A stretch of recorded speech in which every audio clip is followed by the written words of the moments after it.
மணவாளன் கர்த்தரேசு வருகின்றாரே, மணவாட்டி சந்திக்க ஆயத்தந்தானா? என் பிரியமே ரூபவதி எழுந்து வா, உன்னேசரை சந்திக்கவே. மணவாளன் கர்த்தரேசு வருகின்றாரே, மணவாட்டி சந்திக்க ஆயத்தம்தானா? செவிப்போம். இன்றைக்கு நாம் பார்க்க போகிற வேத பகுதியின் தலைப்பு கடைசி நாட்களில் நடக்க போகிற சம்பவங்கள். ஆம் தகப்பனே,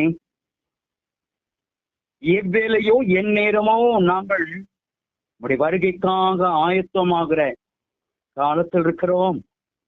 எங்கள் ஆவி, ஆத்மா, சரீரம் முழுவதும் அர்ப்பணிக்கப்பட்டு ஒப்பு கொடுக்கப்பட்டு பரிசுத்தமுள்ளவர்களாய் தெசலோனிக்கேயருக்கு எழுதுகிறது பொழுது ஆவி, ஆத்மா, சரீரம் குற்றமற்றதாய் இயேசு வரும் பொழுது காக்கப்படுவதாக என்று எழுதப்பட்டிருக்கிறது. அப்படியே நாங்கள் அழைக்கப்பட்ட அழைப்புக்கு காத்திருந்த நித்திய ஜீவனை பெற்றுக் கொள்ளும்படி வேத வாக்கியங்கள் எந்த நோக்கம் கொடுக்கப்பட்டதோ, தேவன் எதற்காக சிருஷ்டித்தாரோ அதன் முடிவுகளை குறித்து அறிந்திருக்கும்படி காலங்களை குறித்த அறிவு, காலங்களை குறித்த புத்தி, நாட்களை குறித்த தெளிவு, இயற்கை குறித்த அறிவு எங்களுக்குள் உண்டாகும்படி ஜெபிக்கிறோம். காத்து கொள்ளுங்க. ஆவியான கூட இருந்து வழி நடத்துவீர். உங்க நாம் மாத்திரம் மையப்படட்டும். இயேசு கிறிஸ்து நாமத்தில் ஜெபிக்கிறோம் நல்ல பிதாவே, ஆமேன். இன்றைக்கு நாம் கடைசி நாட்களில் நடக்க போகிற சம்பவங்களை குறித்து பார்க்க போகிறோம். நான் இதற்காக 2 நாள் இதை ஆயத்தம் பண்ண கர்த்தர் உதவி செய்தார். நிச்சயமாக இன்றைக்கு எனக்கு எக்லீசியா ஒரு ஸ்டடிக்குள்ள நான் போகணும். நான் அதை கட் பண்ணிட்டு தான் வரேன். அது மாத்திரமல்ல, என்னோடு இந்த ஜெபத்தில் இருந்த ஒரு சகோதரனுடைய மரணமும் இப்போ எனக்கு அறிவிக்கப்பட்டிருக்கிறது. இருந்தாலும் நம்முடைய கர்த்தருடைய வார்த்தை ரொம்ப முக்கியமானது. நாம் அதற்குள்ளே பயணிப்போம். வேத ஆதாரமாக 2 தீமோத்தேயு 3ஆம் அதிகாரம் 1ஆம் வசனம். நிச்சயமாக இந்த செய்தி சாட்சி சொல்கிறேன், கிட்டத்தட்ட 2 மணி நேரத்துக்கு மேல போக வேண்டியது. குறிப்பிட்ட நேரத்துக்குள் நான் சீக்கிரமாய் முடிக்க வாஞ்சிக்கிறேன். மீதி கர்த்தருடைய பொறுப்பில் வைக்கிறேன். சீக்கிரமாய் நான் ஸ்பீடாய் சொல்ல வாஞ்சிக்கிறேன். கர்த்தர் எல்லாத்துக்கும் உதவி செய்வாராக. 2 தீமோத்தேயு 3ஆம் அதிகாரம் 1ஆம் வசனம். மேலும் கடைசி நாட்களில் கொடிய காலங்கள் வரும் என்று அறிவாயாக. We must have the knowledge about the end time. கடைசி நாளை குறித்த அல்லது கடைசி வேலை குறித்த அறிவு நமக்குள் இருக்க வேண்டும் என்று வேதம் சொல்லுகிறது. ஏனெனில் ரோமாபுரிக்கு அப்போஸ்தலனாகிய பவுல் எழுதும் பொழுது 1ஆம் அதிகாரத்திலே 18-19 வசனம் இவ்வாறு சொல்கிறது. சத்தியத்தை அநியாயத்தினாலே அடக்கி வைக்கிற மனுஷருடைய எல்லாவித அவபக்திக்கும் அநியாயத்துக்கும் விரோதமாய் தேவ கோபம் வானத்திலிருந்து வெளிப்படுத்தப்பட்டிருக்கிறது. ஆல்ரெடி தேவன் எவைகளை நிர்ணயித்திருக்கிறாரோ, சொல்லியிருக்கிறாரோ அவைகளில் மாற்றம் வருவதில் அவை நிகழ்ந்து முடியும். தேவ கோபாக்கினை வானத்தில் வைக்கப்பட்டிருக்கிறது. அவபக்தியாய், அநியாயமாய் சத்தியத்தை போதிக்கிறவர்கள், கற்பிக்கிறவர்கள், தவறாய் உபதேசம் பண்ணுவர்கள் மேல் தேவனுடைய கோபாக்கினை வரும். அது மாத்திரமல்ல, தேவனை குறித்து அறியப்படுவது அவர்களுக்குள்ளே வெளிப்பட்டிருக்கிறது. நமக்குள்ளே இன்பில்டாக இயேசு வெளிப்படுத்தப்பட்டிருக்கிறார். அதனால்தான் நாம் அவருடைய ஆலயமாய் இருக்கிறோம். ஆகவே தேவனே அதை அவர்களுக்கு வெளிப்படுத்தி இருக்கிறார். எப்படி என்றால், காணப்படாதவர்களாகிய அவருடைய நித்திய வல்லமை, தேவத்துவம் என்பவைகள் உண்டாக்கப்பட்டவர்களினாலே உலகம் உண்டானது முதற்கொண்டு தெளிவாய் காணப்படும். ஆதலால் அவர்கள் போக்கு சொல்ல இடமில்லை. ஆகவே நான் பொய் சொல்ல இடமில்லை. கர்த்தர் படைத்திருக்கிறவை, காண்கிறவை, இயற்கைகள், நடக்கிற சம்பவங்கள் எல்லாவற்றையும் அவருடைய வருகையின் முடிவுக்கு காரியமாய் இருக்கிறது என்பதை உணர்ந்து கொண்டு, ஆண்டவரே எனக்கு இதெல்லாம் எனக்கு தெரியாது ஆண்டவரே, கடைசி காலத்தில் நாம் சொல்ல முடியாது. ஏன்னா எல்லாவற்றையும் அறிகிற அறிவின் கிருபையை தேவன் எனக்கு கொடுத்திருக்கிறார். இந்த கடைசி காலத்தை குறித்த உணர்வு ஒவ்வொருக்குள்ள இருக்கணும்.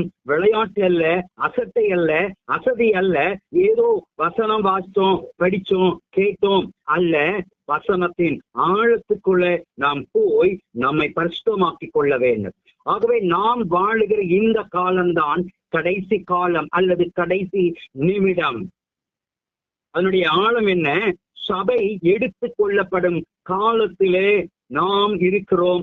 ஆவியானவர் ஊற்றப்பட்ட போதே கடைசி காலம் தொடங்கினது. அப்போஸ்தலர் 2ஆம் அதிகாரத்துல நீங்கள் வாசித்தீங்கன்னா சபை காரியத்தை குறித்து தொடங்கினதை நாம் பார்க்கிறோம்.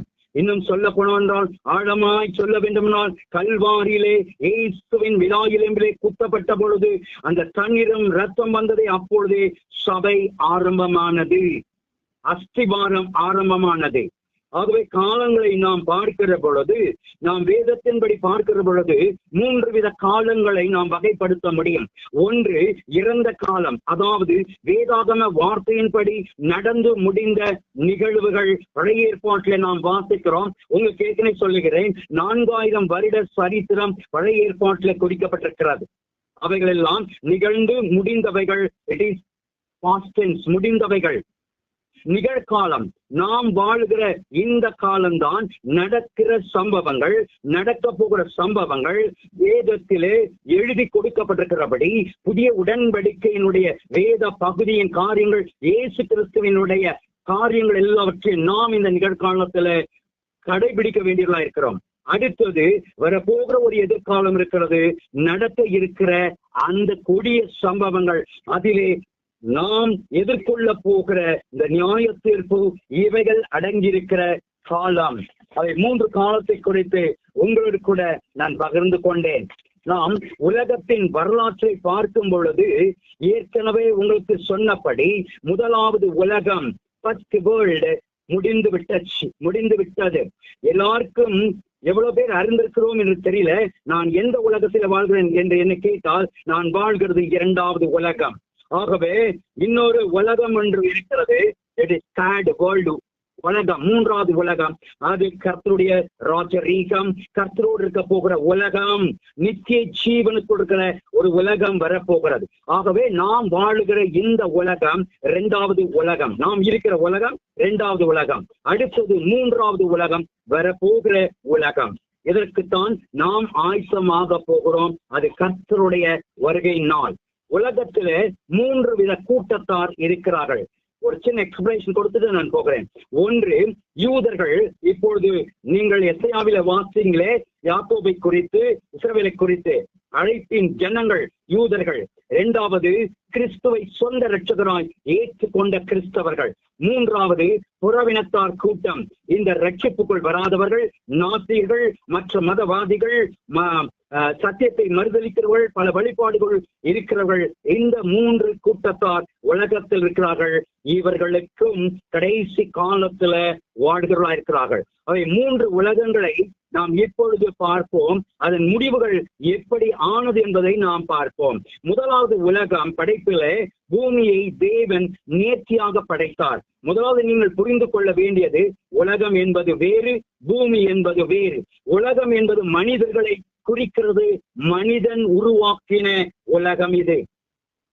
ஆகவே இது பாவம், அக்கிரமம் நிறைந்த உலகம், பேராசைகள், பொருளாசைகள் நிறைந்த உலகம், இச்சைகள் நிறைந்த உலகம், அழிவுக்கு வைக்கப்பட்டிருக்கிற உலகம். பூமி என்பது தேவன் சிருஷ்டித்த இயற்கை காரியங்களின் அஸ்திபாரங்களாயிருக்கிறது. முதலாவது உலகத்திலே கர்த்தர் படைக்கிற பொழுது ஒரே சீதோஷ்ண நிலை இருந்தது. இப்பொழுது அது இல்லை. ஆகவேதான் நான் கம்பாரிசன் உங்களுக்கு கொடுக்கிறேன். ஒரே சீதோஷ்ண நிலை இருந்தது. அப்பொழுது ஒரு ஈஸ்ட், தயிர் புளிக்க வைக்கவோ, புளிப்பு என்கிற சொல் முதலாவது உலகத்திலே கிடையாது. ஆகவே கர்த்தர் சிருஷ்டிக்கும் பொழுது வான மண்டலங்களிலே 5 விதமான லேயர்ஸ் வைத்தார். ஏன் அதை வைத்தார்? விஞ்ஞானம் அதை கொண்டு ஆராய்ச்சி செய்திருக்கிறது. வானவியலுடைய சயின்ஸ் கிட்ட போயிருந்தீங்கன்னா முதல் வேர்ல்டு எப்படி இருந்தது என்பதை நீங்கள் கூகுளில் சர்ச் பண்ணிக்கொள்ளலாம். ஒன்று troposphere, thermosphere, stratosphere, mesosphere, exosphere. இது தேவன் வான மண்டலங்களில் வைத்திருக்கிற 5 வான மண்டலங்கள். ஆகவே அன்றைக்கு முதல் உலகம் குளிர்ச்சியாய் இருந்தது. மனுஷனை வெப்பம் தாக்குனது இல்லை. சூரியனுடைய கதிர்கள், சன் ரேஸ், பூமியின் மேல் தாக்காதபடி தேவன் வளிமண்டலத்துல வாட்டர் கெனாப்பி, உங்களுக்கு புரியும்படி சொல்ல வேண்டும் என்றால், ஒரு தண்ணீர் பந்து அமைத்திருந்தார். ஆதியாகமம் புத்தகத்திலே முதல் 11 அதிகாரத்தை வாசித்து பார்த்தீர்கள் என்றால், அன்றைக்கு இருந்த கொடிய மனிதர்கள் காலங்களினாலே வேதம் சொல்லப்படுகிறபடி ஆதாமிலிருந்து நோவா வரைக்கும், குறிப்பாக ஆதியாகமம் 6:1 மனுஷர் பூமியின் மேல் பெருக துவங்கி 6:5 மனுஷனுடைய அக்கிரமம் பூமியில பெருகினது என்றும் அவன் இருதயத்தின் நினைவுகளின் தோற்றம் எல்லாம் நித்தமம் பொல்லாது என்று கர்த்தர் கண்டு கீழ்ப்படியாமல் வேதத்தை கேடாமல் கர்த்தரை புறக்கணித்த ஜனங்கள் அன்றைக்கும், புசிப்பு குடிப்பு நிர்விசாரம் அன்றைக்கு இருந்த ஜனங்கள், கர்த்தருக்கு பயப்படாத ஜனங்கள், அசட்டை பண்ணின ஜனங்கள். 6:6 சொல்லுகிறது, மனுஷனை உண்டாக்கினதற்காக கர்த்தர் மனசாப்பட்டார், அவர் இருதயத்திற்கு வசனமாய் இருந்தது. ஏன் இந்த சிருஷ்டிப்பை நான் உண்டாக்கினேன் என்று சொல்லி அன்றைக்கு தேவன் முதலாவது உலகத்திலே அவர் அழிக்க திட்டமிட்டார் என்று சொல்லப்பட்டிருக்கிறது. ஆகவே இன்றைக்கும் தேவன் இந்த பூமியை நியாயம் தீர்க்க வருவார். இந்த பூமியை நியாயம் தீர்க்கிற பொழுது அநேக அழிவுகள், அது முதல் உலகத்திலே வந்த போராட்டங்கள், மனிதனுடைய கீழ்ப்படியாமையில் அக்கிரமங்கள் இருந்தது. அவைத்தான் 6:7 ஆதியாகமம் 6:7 சொல்கிறது, மனுஷர் முதற் கொண்டு சகல ஜீவராசிகளையும் அழிப்பேன் என்றான். என்ன நடந்தது? அந்த நாட்களில் சுமார் 2000 வருஷம், ஆதாமிலிருந்து நோவா வரைக்கும் சுமார் 2000 வருஷம் தொடங்கி 2000 வருஷத்துக்குள்ள மனிதனுடைய அக்கிரமத்தினாலும் அநீதியினாலும் புசிப்பு குடிப்பு நிர்வசாரம் களியாட்டங்கள் தேவனுடைய எச்சரிப்புக்கு மீறி நடந்தார்கள். நோவா போதித்த பொழுது அவர்கள் கீழ்ப்படியவில்லை. மழை வராது என்று ஏளனப்படுத்தினார்கள். தேவனுக்கு விலகி போனார்கள். 120 வருடம் காத்திருந்தார் ஆண்டவர். ஆனால் நோவாக்கு மாத்திர கிருபை கிடைத்தது. என்ன நடந்தது? ஆதியாகமம் 7ஆம் அதிகாரம் 11, 12 முடிவு என்ன? சங்காரம் நடந்தது. மகா ஆழத்தின் ஊற்று கண்கள் எல்லாம் பிளந்தன, வானத்தின் மதில்களும் திறவுண்டன. 40 நாள் இரவு பகலும் பூமியின் மேல் மழை பேரழிவை உண்டானது. அப்பொழுது ஒரு எர்த்குயிக் வந்தது. பைபிளில 12 எர்த்குயிக் இன்டைரக்டா இருக்கிறது. அதை இன்னொரு நாளுக்கு வாய்ப்பு வரும்பொழுது நான் உங்களோடு கூட பகிர்ந்து கொள்கிறேன். பூமியில நடக்கிற இயற்கையினுடைய அழிவுகளை குறித்து நாம் பார்க்க வேண்டியதா இருக்கிறது. ஆகிலும் வேதம் சொல்லுகிறபடி 12 கர்த்தருடைய வேதத்திலே 12 பேரழிவுகள், அதாவது எர்த்குயிக் நடந்திருக்கிறது. மறைமுகமாய் வசனத்தில் அது இருக்கிறது. அதோடு நாம் சில நாட்களில் பார்ப்போம். அடுத்தது சயின்ஸ் பிரகாரமாக அந்த 5 லேயர், நான் சொன்ன 5 லேயர் வளிமண்டலத்தில் சீர்குலைக்கப்பட்டது. வாட்டர் கெனாப்பி என்று சொல்லப்படுகிற தண்ணீர் பந்து உடைக்கப்பட்டது.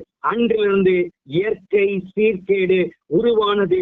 மனிதனின் ஆயுசு நாட்களும் குறைக்கப்பட்டது. இயற்கை மாற்றப்பட்டது. இதோ அந்த அழிவு பெரிதாய் இருந்ததுனால இயற்கையின் வளங்கள் மாற்றப்பட்டது. சீதோஷ்ண நிலை மாற்றப்பட்டது. வெயிலின் தாக்கமும் அதிகரிக்கப்பட்டது. மனுஷன் அதிக ஸ்ட்ரகிள்குள் போனான். அவை ஃபர்ஸ்ட் வேர்ல்ட் கிரியேஷன் முற்றிலும் அழிக்கப்பட்டது. நோவா திராட்சரசம் குடித்து வெறித்திருந்தான் என்று வாசிக்கிறோமே. அழிவுக்கு பிறகு இயற்கை மாற்றம், அதாவது குறிப்பாக சொல்ல வேண்டும் என்றால் ஈஸ்ட் என்கிற காரியம் உருவானது, மது வகைகள் உருவானது. அதைத்தான் அவர் அன்றைக்கு நோவா குடித்து நிர்வாணமாய் இருந்தார் என்று நாம் பார்க்கிறோம். அதனால் வந்தது என்ன? காமின் சந்ததி சாபத்துக்குட்பட்டது. இன்றைக்கு இந்த காமின் சந்ததி, நாம் எல்லாம் காமின் சந்ததியா இருக்கிறோம். சபிக்கப்பட்டுள்ளாய். இந்த ஆப்பிரிக்க தேசத்தில் இருக்கிறவர்களும் அநேக சபிக்கப்பட்டுள்ளாய் இன்றைக்கு உலகத்திலே காணப்படுகிறார். அவை முதலாவது உலகம் என்று நாம் பார்க்கிறோம். பிறகு நோவாவிலிருந்து இயேசு கிறிஸ்து வரும் காலம் வரைக்கும் உள்ள உலகம் தான் 2வது உலகம், செகண்ட் வேர்ல்டு. நாம் வாழ்கிற இந்த கடைசி காலம்தான். இதை குறித்துதான் நாம் பார்க்கிறோம். ஆகவே இந்த உலகம் எதற்காக காத்து கொண்டிருக்கிறதாம்? 2 பேதுரு 3ஆம் அதிகாரம் 5, 6, 7 வசனங்களை வாசித்து பாருங்கள். 5வது வசனம் தேவனுடைய வார்த்தையினாலே சிருஷ்டிக்கப்பட்டவை. 6ஆம் வசனம் முதலாம் உலகம் ஜலப்பிரயத்தினாலே அழிந்தது சொல்லிவிட்டு பேதுரு சொல்லுகிறான், இப்பொழுது இருக்கிற வானங்கள், 2வது உலகத்தில் இருக்கிற வானங்களும் பூமியும் அந்த வார்த்தையினாலே அக்கினிக்கு இரையாக வைக்கப்பட்டு தேவ பக்தி இல்லாதவர்கள் நியாயம் தீர்க்கப்பட்டு அழிந்து போகும் நாள் வரைக்கும் காக்கப்பட்டிருக்கிறது. எதற்காக வைக்கப்பட்டிருக்கிறதாம்? அக்கினிக்காக, நெருப்புக்காக. முதல் உலகம் எதற்காக வைத்து அழிக்கப்பட்டது? தண்ணீரினாலும் பெரு வெள்ளத்தினாலும் அழிக்கப்பட்டது. ஆகவே நாம் இருக்கிற இந்த காலம்தான் கடைசி காலம். இந்த பூமியில் இருக்கிற மனிதர்களுக்கான நியாய தீர்ப்பு நெருப்பினால் வரும் என்பதை நாம் அறிந்து கொள்ள வேண்டும். ஏன் இந்த அழிவு? மனிதர்கள் செய்யும் அநீதியினால், நியாய கேட்டினால், கர்த்தருக்கு கீழ்ப்படியாமையினால், கர்த்தரை விட்டு விலகிறதுனாலே, கர்த்தருக்கு விரோதமாய் நடக்கிறதுனால நாம் பெறுகிற கூலியாய் இருக்கிறது. கடைசி மனிதர்கள் எப்படி இருப்பார்கள், இயற்கை எப்படி இருக்கும் என்பதை நாம் வேத வசனத்தின் மூலம் எச்சரிப்பு கொடுக்கப்பட்டிருக்கிறதை நாம் சிலவைகளை பார்ப்போம். எசையா தீர்க்கதரிசி 63 அதிகாரம் 4 நீதியை சரிக்கட்டும் நாள் என் மனதில் இருந்தது. ஆகவே அநீதிக்கு ஏற்ற கூலி தேவன் நீதி செய்யும்படி அவர் மனதிலே குறிக்கப்பட்டிருக்கிறது. அதுதான் 2ஆம் உலகம் அக்கினிக்காக வைக்கப்பட்டிருக்கிறது. அது மாத்திரமல்ல, அவர் தன்னுடையவர்களை மீட்டுக் கொள்ளுகிற நாளும் வைக்கப்பட்டிருக்கிறது. இந்த வசனத்தில் கடைசி காலத்தில் ஆண்டவரின் நீதி வெளிப்படும். அதாவது பூமியின் மேல் மனிதர்கள் மேல், இயற்கையின் மேல், இதனிடையில் தேவனுடைய நாள் ஒன்று ரகசியமாக வெளிப்படும். அதுதான் அவருடைய ரகசிய வருகை. அதிலே தான் தம்முடையவர்களை, பரிசுத்தமானவர்களை, நீதி உள்ளவர்களை, அவருக்குள் வாழ்ந்து முடித்தவர்களை அவர் எடுத்துக்கொள்ளும்படி மீட்டுக் கொண்டு போவார். 1 தெசலோனிக்கேயர் 4:16-17 நீங்கள் வீட்டில் வாசித்து பாருங்கள். 2வது ஆமோஸ் 5 அதிகாரம் 18 கர்த்தருடைய நாளை விரும்புகிறவர்களுக்கு ஐயோ, அதனால் உங்களுக்கு என்ன உண்டு? கர்த்தருடைய நாள் வெளிச்சமாயிராமல் அந்தகமாய் இருக்குமே. நாம் எதற்காக காத்திருக்கிறோம்? அவர் வருகைக்கான. வேதம் என்ன சொல்லுகிறது? கர்த்தருடைய நாளுக்காக விரும்புகிறோம். ஐயோ, ஏன் அந்த நாள் கொடியதா இருக்கும், அந்தகாரமா இருக்கும், இருட்டு இருக்கும், வெளிச்சம் இருக்காது என்று வேதத்துல சொல்லப்பட்டிருக்கிறது. அந்த கடைசி நாள் இருளாய் இருக்கும் என்று வேதம் சொல்லுகிறது. செப்பனியாகமம் 1 அதிகாரம் 15-18 வாசித்து பாருங்கள். அந்த நாட்கள் எப்படி இருக்கும் என்று. உக்கரத்தின் நாளாயிருக்கும், இக்கட்டு இடுக்கமான நாளாயிருக்கும், அழிவும் பாழ்கடிப்பான நாளாயிருக்கும், இருளும் அந்தகாரமான நாளாயிருக்கும், அது மப்பும் மந்தாரமான நாளாயிருக்கும். 18வது வசனம் சொல்லுகிறது, தப்பி போக முடியாதபடி எரிச்சலின் அக்கினி தேச குடிகள் எல்லாம் அழியும். இன்றைக்கு 200 நாடுகளுக்கு மேல் இருக்கிறது. இன்றைக்கு நீங்கள் தேசத்தை பார்க்கிறீர்கள், என்ன சம்பவிக்கிறது என்பதையும் நீங்கள் கண்கூடாக பார்க்கிறீர்கள். தயவு செய்து இவளெல்லாம் கண்டு உணர்ந்து வேதத்துக்குள்ள நீங்கள் கொண்டு வாங்கள். வேதம் ஏற்கனவே முன்பிரிக்கப்பட்டிருக்கிறது. மல்கியா 3:2 சொல்லுகிறது, அவர் வரும் நாளை சதைப்பவன் யார்? வெளிப்படும் போது நிலை நிற்பவன் யார்? அக்கினியை போல வெளிப்படுவாரே. அவர் எப்படியாய் இறங்குவார்? இப்பொழுது வரப்போகிறது அவர் இதோ முதலாவது வருகையில் வந்த பொழுது அல்ல, இதோ அவர் நியாயம் தீர்க்கிற நியாயாதிபதியாய், நீதிபதியாய், கோபத்துடன், எரிச்சலுடன், அக்கினியின் பிரவேசிப்புக்குள்ளே அவர் வருவார் என்று மல்கியா சொல்லுகிறது. ஆகவே கடைசி நாட்களில் வேத வார்த்தைகளுக்கு பஞ்சம் வரும் என்று கடைசி நாட்களை குறித்து ஆமோஸ் சொல்லும் பொழுது 8 அதிகாரம் 11-13 வசனங்களை நீங்கள் தியானித்து பார்க்கிற பொழுது, தேசத்தின் மேல் பஞ்சத்தை அனுப்பும் நாட்கள் ஆகார குறை உண்டாக்கிய பஞ்சம் அல்ல, ஜலக்குறைவினால் உண்டாகிய தாகம் அல்ல, கர்த்தருடைய வசனம் கேட்க கிடையாத பஞ்சத்தை அனுப்புவேன் என்று ஆண்டவர் சொல்லுகிறார். ஆம், அநேகர் வசனத்தை தேடுவாள். இன்றைக்கும் அநேகர் போதிக்கிறார்கள். ஆனால் வசனத்தை வசனமாய் போதியாமல் கள்ளோபதேசத்துடன் தன் சொந்த கருத்துக்களை போதிக்கிறவர்களாகவும் கதைகளை சொல்லுகிறவர்களுமாய் இருக்கிறார்கள். சபை வசனத்தின் சத்தியத்தை இழந்து வருகிறதை நாம் பார்க்கிறோம். வசனத்தை தேட வேதம் சொல்லுகிறது, ஒரு சமுத்திரம் தொடங்கி மறு சமுத்திரம் வடதிசை தொடங்கி கீழ்த்திசை மட்டும் அலைந்து திரிந்தும் அதை கண்டடையாமல் போவார்கள். ஆம், எல்லாவற்றிலும் பஞ்சம் வரும். கண்டிப்பாய் வேத பஞ்சம் வரும். இப்பொழுது அது பஞ்சம் வந்திருக்கிறது. ஏனெனில் அந்நாளிலே சௌந்தரியம் உள்ள கன்னிகையும் வாலிபரும் தாகத்தினால் சோர்ந்து போவார். எந்த தாகம்? வசனம் கிடைக்குமா? வாலிப பிள்ளைகள் ஏங்குவார்களாம். இன்றைக்கு வாலிப பிள்ளைகளை பார்க்கிறீர்களே, அவருக்கு போதிக்கப்படுகிற வசனங்கள் எங்க? அவருக்கு ஆட்டம், பாட்டம், களியாட்டங்களை கற்றுக் கொடுக்கிற சபைகள் தானே அதிகம். இன்றைக்கு கடைசி காலத்திலே தேவன் கொடுக்கிற எச்சரிப்பு, இப்பொழுதே ஆவிக்குரிய பஞ்சம் அதிகம். இன்றைக்கு வேதத்தை புரட்டி பேசுகிறவர்கள் அதிகம். தவறாக இன்டர்பிரேஷன் பண்ணுகிறவர்கள், சத்தியத்தை மாற்றி பேசுகிறவர்கள், சபை ஆராதனைகளில் களியாட்டங்கள். அநேகர் வேத வார்த்தைக்கு முக்கியத்துவம் கொடுப்பதில்லை, ஆட்டம் பாட்டத்திற்கு முக்கியத்துவம் கொடுக்கிறவர்களாக இருக்கிறார்கள். போக போக ஜன கூட்டம் எங்கேயாவது சத்தியத்தை சொல்லுகிறவர்கள் இருக்கிறார்களா என்று தேடுவார்கள். வாலிபர்கள் சரியான வேத வார்த்தையின்படி போதிப்பில்லாமல் போனால் திசை மாறுவார்கள். ஐரோப்பிய தேசங்களிலே இன்றைக்கு ஆலயங்களிலே தொழுகை இல்லை, ஆலயங்களில் வேத சத்தியம் இல்லை, ஆலயங்கள் விற்கப்பட கொடுக்கப்படுகிறது. கடைசி காலத்துல ஆலயங்கள் கிளப்ஸ்க்காக கொடுக்கப்படுகிறது. இப்பொழுது முக்கியமான ஒரு பகுதிக்குள்ளே போகும். சீடர்கள் இயேசுவிடத்தில் முடிவை குறித்து வினா எழுப்பினார்கள். மத்தேயு 24:3 உம்முடைய வருகைக்கும் உலகத்தின் முடிவுக்கும் அடையாளம் என்ன என்று கேட்கிறார். What is the sign of end time? கர்த்தரிடத்தில் அவர்கள் கேட்கிற பொழுது முன்னதாக ஆண்டவருடைய வருகை 3 வருகை என்பதை நாம் அறிந்திருக்க வேண்டாம். அநேகர் அதை குறித்து நமக்கு கற்றுக் கொடுப்பதில்லை. முதலாவது வருகை அவர் எதற்காக? மனுக்குலத்தின் மீட்பு ரட்சிப்புக்காக. எசையா புத்தகத்தில் 7:14 வாசித்து பாருங்கள். ஆகாஷ் ராஜாவிடத்தில் ஒரு அடையாளத்தை கேட்கும் பொழுது அவன் கேட்க மாட்டான் என்று சொல்லுவான். அப்பொழுது எசையா சொல்லுவான் தேவன் பிறப்பை குறித்து. அவர் வந்து முடிந்து போயிடுச்சு. 2வது சபை எடுத்துக்கொள்ளும்படி தேவன் 2வதாக ரகசிய வருகை வருவார். 1 தெசலோனிக்கேயர் 4:16-17. அடுத்தது வேதத்தில் எழுதப்பட்டிருக்கிற 2ஆம் பகிரங்க வருகை. அதுதான் வேத ஆராய்ச்சியின்படி 3வது வருகை. அது பகிரங்கமா இருக்கும். அப்போஸ்தலர் நடபடிகள் 1:1, வெளிப்படுத்தின விசேஷம் 22:12. சபை கைவிடப்பட்டு 7 வருடம் கழித்து இயேசு ஒலிவமலைக்கு வந்திருந்து வரங்குவார். 7 வருட உபத்திரம் உலகத்திலே வரும். சபை கைவிடப்பட்ட பொழுது 7 வருஷம் உபத்திரம் வரும். எருசலேமில் ஒரு 1000 வருட அரசாட்சி ஆளுவார். அப்பொழுது அந்த கடைசி காலத்திலே மாகோகு அர்மேகெதோன் யுத்தம் நடக்கும். பின்பு நியாயத்தீர்ப்பு நடத்தி முடிப்பார். பின்பு வருவாதது தான் புதிய பூமி, புதிய வானம், புதிய எருசலேமினுடைய காரியங்கள் இருக்கும். இந்த காலம் இயேசு சபையை எடுத்துக்கொள்ள வரப்போற காலம். நாம் வாழ்கிற இந்த காலம் தான் சபையின் கடைசி காலம். ஆயத்தமாயிருக்கிறதா சபை? வெளிப்படுத்தின விசேஷம் 2ஆம் அதிகாரம் 3ஆம் அதிகாரத்திலே சபை குறித்து பேசியிருக்கிறார். மொத்தம் 7 சபைகள் சீர்திருத்தப்பட வேண்டியவைகள். இப்ப நாம வாழ்கிற இந்த காலத்தின் சபை தெரியுமா உங்களுக்கு என்ன நிலைமை? லவோதிக்கேயா சபை அனலும் இல்லை, குளிரும் இல்லை. மத்தேயு 24 அதிகாரத்தை நீங்கள் வாசித்து பாருங்கள். கடைசி காலத்திற்கான அடையாளத்தை இயேசு சொல்லுகிறார். நமக்கு எச்சரிப்பு, வஞ்சிக்கப்பட்டு போகக்கூடாது. கள்ள உபதேசம், டினாமினேஷன் அதிகமா இருக்கிறது. தவறான வழிகாட்டுதல் போகக்கூடாது. கடைசி நாளில் அநேக கள்ள கிறிஸ்துகள் எழும்பி நானே இயேசு என்று கூறுவார்கள். இன்றைக்கு அநேக அந்நிய தேசத்திலே, நம்ம இந்தியாவில கூட அநேகர் நான் தான் கிறிஸ்து என்று தன்னை வெளிப்படுத்தி அவர் வழியாய் பக்கம் இருக்கிறார். உங்களுக்கு தெரியுமா? சாட்டானிக் வர்ஷிப், சாத்தானுடைய வழிபாடு கடைசி காலத்துல வந்துருச்சு.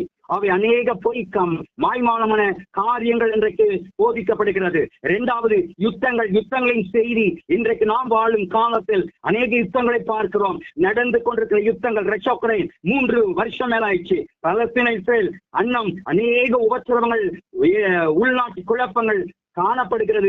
இவைகள் எல்லாம் வேதனைகளுக்குரிய ஆரம்பம் என்று சொல்லப்பட்டிருக்கிறது.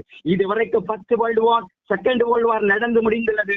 அழிவுகள் ஏராளம். ஆனால் வரப்போகிற 3வது உலக யுத்தம் ஆனது மகா கொடியதிலும் கொடியது, அழிவிலும் அழியது. அதை கணக்கிட்டு சொல்ல முடியாதபடி நடக்கும். ஆகவே மற்ற 2 யுத்தங்களை காட்டுவது மகிமையா, இது பயங்கரமாய் இருக்கும். மத்தேயு 24:7 ஜனத்திற்கு விரோதமாய் ஜனம், நேஷன் டு நேஷன், தேசத்துக்கு விரோதமாய் தேசம் கடைசி காலத்தில் எழும்பும், பிரிக்கப்படும், உடைக்கப்படும் என்று சொல்லப்பட்டிருக்கிறது. கடைசி காலத்தில் நாடுகள் பிரிக்கப்பட்டு ஒவ்வொரு தலைமையின் கீழ் செயல்படுகிறது. இன்றைக்கு தேசம் எப்படி செயல்படுகிறது தெரியுமா?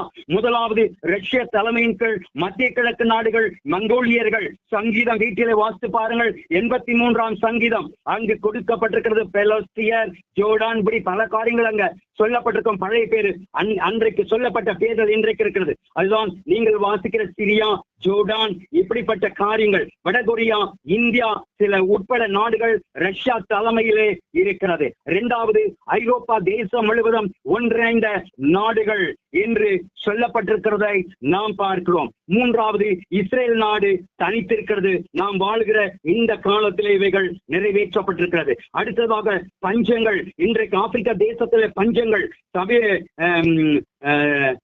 ஸ்ரீலங்கா, பாகிஸ்தான் போன்ற அநேக இடங்களில், இன்னும் பல நாடுகளில் வறுமை இருக்கிறது. பசி பஞ்சத்திலே ஜனங்கள் இன்றைக்கு நிறைய உபகரணங்கள் இருக்கிறது, விவசாயம் இருக்கிறது. ஆனாலும் வறுமை தேசத்திலே தலை எடுத்து வருகிறது என்பதை நாம் மறவாமல் உணர்ந்து கொள்ளும். அநேக பஞ்சங்கள், வேதத்துல 13 பஞ்சங்கள் இந்த நியாயாதிபதிகள் புத்தகத்துல நீங்க வாசிக்கிற பொழுது அங்கு வாசிக்கப்படும். அநேக ஆபிரகாம் காலத்திலே பஞ்சம் வந்திருக்கிறது, ஈசா காலத்துல பஞ்சம், யாக்கோபு காலத்துல பஞ்சம், தாவீது காலத்துல பஞ்சம், அநேக பஞ்சங்கள் உலகத்துல வந்திருக்கிறது. அவை நாம் இந்தியாவிலே கூட 1900 அந்த வருஷங்களில நாம் பஞ்சத்தை கண்டிருக்கிறோம், சரியா வருத்தம் தெரியல. அடுத்ததாக கொள்ளை நோய் உலகத்தை பிடித்துக் கொள்ளும். நாம் கொரோனாவை சந்தித்திருக்கிறோம், மறந்து விட்டோம். மரண ஓலங்கள், சடலங்கள், எசேக்கியேல் 38, 37 அந்த வாசித்து பாருங்க. புதைப்பதற்கு இடம் இல்லாமல் பிணங்கள் ரோட்டிலே கடத்தப்படும். நடந்ததா இல்லையா நாம் வாழ்கிற காலத்துல? அது மாத்திரமல்ல, இன்னும் அநேக நோய்கள் வர காத்திருக்கிறது. உருவாக நோய்கள், புதிய புதிய நோய்கள் உலகத்தில் வரும். அடுத்ததாக பூமி அதிர்ச்சிகள். 2000 வருடத்திற்கு பிறகு சுமார் 25 ஆண்டுகளில் எண்ணிலடங்கா எர்த்குவேக்ஸ், அநேக நிலநடுக்கம். சமீபத்துல கேரளால பாத்தீங்க, அநேக இடங்கள்ல, குஜராத்த முதல் இந்தியாவில பாத்தீங்களே, எத்தனை பேர் வீடு இழந்து அந்த பெரிய பணக்காரர்கள். நடந்ததா இல்லையா இந்த காலத்துல, நாம் வாழ்கிற காலத்துல? அந்நிய தேசத்துல எத்தனை, சைனால எடுத்துக்கிட்டா நடுக்கம், ஜப்பான், இவையெல்லாம் அசைக்கப்படுகிற காலகட்டத்தில் இருக்கிறோம். இந்தியாவில கேரளாவில நாம் பார்த்தோம். கடைசியாக இப்பொழுது இந்த மாதத்தில கடைசியாக ரஷ்யாவில் உச்சகட்டமாக 8.8 அந்த நிலையில அங்கு பூமி நடந்த எர்த்குவேக் வந்து அறிந்திருக்கிறது, யாரும் மறக்க முடியாது. மியான்மார் 6.6 நிலை உபகோகங்கள் வந்தது. என்ன அழிவு, வீடுகள் தரைமட்டமான, சாவு எண்ணிக்கை அதிகமா இருக்கும். ஆம், கடைசி காலத்துல எர்த்குவேக் அதிகமாய் நடக்கும். வரப்போகிற நாட்களை வேதத்தில் ஆண்டவர் சொல்லியிருக்கிறார், நான் வருவதற்கு முன்னதாக பூமி அதிர்ந்து போகும். உங்களுக்கு தெரியுமா, பூமியில தட்டுகள் இருக்கிறது. அந்த தட்டுகள் ஒன்றோடு ஒன்று உருவாக்கும் பொழுது எர்த்குவேக் வரும். ஆகவே உங்களுக்கு கடைசியாய் சொல்லுகிறேன், இஸ்ரவேலில மகா பெரிய ஒரு நிலநடுக்கம் வரணும் ஆண்டவர் வருவதற்குள்ள.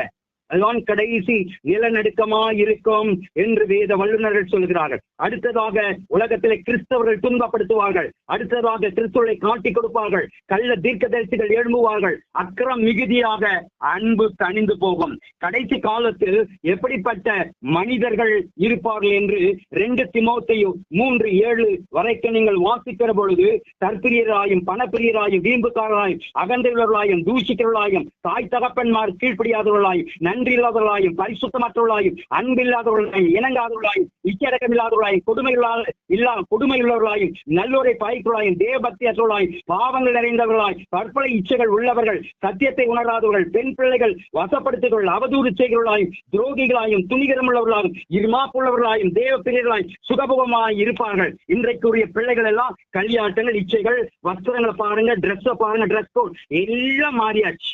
இனி திருத்துவது கஷ்டம். ஏனால் அவர் முன்குறித்திருக்கிறார், எழுதியிருக்கிறார், நான் வரும்பொழுது உலகத்தில் விசுவாசம் அற்று இருக்கும், விசுவாசம் காணப்படாது, குடும்பங்கள் உடைந்திருக்கும். குடும்பங்கள் தொடங்கினது குடும்பம் தான், அவர் வரும்பொழுது குடும்பங்கள் உடைந்து காணப்படும். இன்றைக்கு எத்தனை விவாகரத்து, எத்தனை டைவர்ஸ், எத்தனை கொலைபாதங்கள், வன்முறைகள், அழிவுகள், திருமணம் செய்வது பயமா இருக்கிறது. மேலும் கடைசி காலத்தில் அவபக்தி அதிகரிக்கும், லௌகிக இச்சைகள் பெருகும். தீத்து 2ஆம் அதிகாரம் 12ஆம் வசனம் சொல்கிறது, இன்றைக்கு நவீன இச்சையை தூண்டுகிற ஆடைகள், கல்ச்சர், LGBTQ, ஆணோடு பெண்ணோடு திருமண உறவு அதிகாரமும், அந்த ஒரு ஆணோடு சேர்வதும், பெண்ணோடு உறவு கொள்வதுமான காலத்திற்கு இருக்கிறோம். வேசித்தனம், விபச்சாரம் அதிகமா இருக்கிறது, கள்ள உறவு அதிகமாயிருக்கிறது. அரசாங்கம் கூட LGBTQ அங்கீகரிச்சிருக்கிற காலகட்டத்தில் இருக்கிறோம். கடைசி காலத்தில் கள்ள போதர்கள் எழும்புவார்கள். 2 பேதுரு 2:1-2 சொல்லுகிறது, இன்றைக்கு அதிகமாய் தவறாய் திகுவசனம் போதிக்கப்படுகிறது.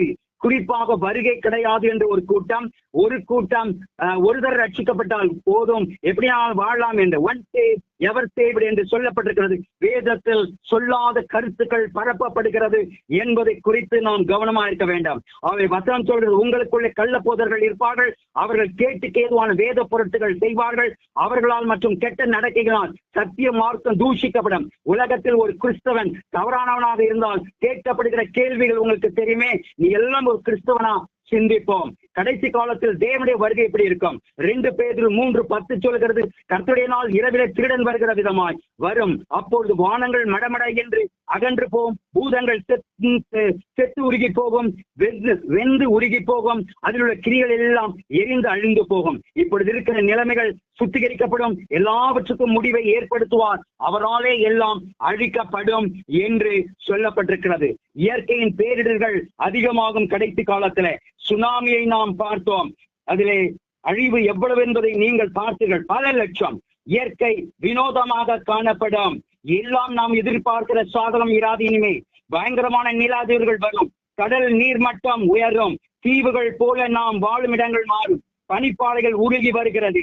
குறிப்பாக அண்டார்டிகா வறுமை அதிகரிக்கும், பெருவெள்ளம் வரும், வறட்சி ஏற்பட்டு தண்ணீர் குடிக்க கிடைக்காது என்று சொல்லுகிறேன். யுத்தம் கடைசியால் வரப்போகிற யுத்தம் முக்கியமாய் தண்ணீருக்காக. தேசங்களில் தண்ணீர் வராது. இன்றைக்கு பார்க்கிறீர்களே, இயற்கை மழை பெய்த எங்கும் வெள்ளம், மனுஷன் கிரகித்துக் கொள்ள முடியல. எங்கு பெஞ்சாலும் பெருவெள்ளம் அழிவுதான் இருக்கிறது. இது எங்க கொண்டு போகிறது என்பது தெரியல. ஆண்டவர் ஒருவேளை வறட்சிக்கு நாளை குறித்திருக்கிறாரோ, நாம் மழையை காணாதபடி கர்த்தர் கர்ப்பத்தின் தடை பண்ணுகிறது போல வானத்தின் மழையை தடை செய்ய பண்ண போகிற தண்ணீர் கிடையாத பஞ்சம் வரும். வெப்பம் இன்றைக்கு குளோபல் வார்மிங் பார்க்கிறீர்களே, இன்றைக்கு 2 கடந்து போயிடுச்சு. கண்ட்ரோல் பண்ண மனுஷனால் முடியல. வேதம் ஆராய்ச்சியால் சொல்லுகிறார்கள், இன்னும் கொஞ்ச காலத்துல 2030க்கு அப்புறமாக 3 டிகிரி செல்சியஸ் சூரியனுடைய வெப்பம் அதிகரிக்கும். அதனால தான் உங்களுக்கு சொன்னேன், வாட்டர் கெனாப்பி ஆண்டு எடுத்ததுனால இன்னைக்கு பூமியினுடைய கதிர்கள் நேராக வரும். அடுத்தது கடைசி கால டெக்னாலஜி குறித்து நீங்கள் பார்க்கிறீர்களே, அணு ஆயுதங்களின் வளர்ச்சி இருக்கிறது. மனிதன் அறிவு பெருத்து போகும், அதனால அழிவு வரும். மனுஷன் தெய்வ பயமற்றவனாய் போயிடுவான், விசுவாசத்தை விட்டுடுவான், கர்த்தரை தேட மாட்டான், கர்த்தரை அறிய மாட்டான். எல்லாம் அறிவு, அவன் டெக்னாலஜி இப்படி இருப்பான். செயற்கை நுண்ணறிவு இன்றைக்கு ஏஐ டெக்னாலஜி மனிதனை கண்ட்ரோல் பண்ணுகிறது. இன்றைக்கு சிப் சிஸ்டம் வந்துவிட்டது. பொருத்தப்படும் மனுஷனுடைய காரணத்திலே வாங்கவும் விற்கவும் வைக்கவும் வேதத்தில் எழுதப்பட்டிருக்கிறது. கடைசி காலத்தில் முத்திரை பொறிக்கப்படும் என்று.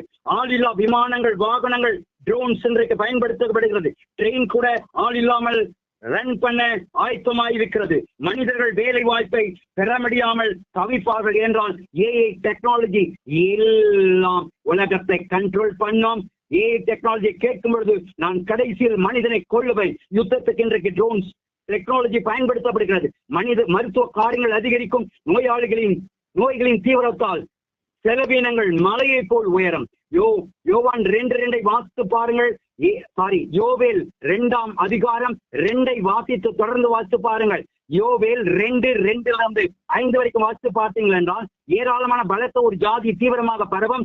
அப்படிப்பட்டது முன் ஒரு காலத்தில் உண்டானதும் இல்லை, இனி தலைமுறையாக வரும் வருஷங்களில் உண்டாவதும் இல்லை. 3வது வசனம், முன்னாக அக்னி பட்சிக்கும், ஜுவாலை எரிக்கும். 4ஆம் வசனம், அவைகள் குதிரைகளின் சாயலை ஒத்து குதிரைகள் போல ஓடும். 5ஆம் வசனம், ஓடும் ரதங்களின் இறைச்சல் போலவும், யுத்தத்திற்கு ஆயத்தப்பட்ட பலத்த ஜனத்தின் இறைச்சல் போலவும் பர்வதங்களுடைய சிகரங்கள் மேல் குதிக்கும். சகோதரரே, இதை விலக்கி சொல்லவே தனியா வேணும். இந்த யோவேல் 2:2-5 நீங்கள் வாசித்து பார்த்தீர்கள் என்றால் ஒரு ஜாதி தீவிரமாகும். இது மனுஷ ஜாதி அல்ல, ஏஐ டெக்னாலஜி என்கிற ஒரு ஜாதி பரவும். அது இனி வரும் காலத்தில் இராது. அது போல ஜாதி இருக்காது. இன்றைக்கு அதை மனுஷன் அதிகமாய் உற்பத்தி செய்வான், உருவாக்குவான், ஃபேக்டரியில கொண்டு வருவான், வீட்டுகளில் கொண்டு வருவான், ராணுவங்களில் கொண்டு வருவான். அது எப்படி ஓடுமா? குதிரை போல.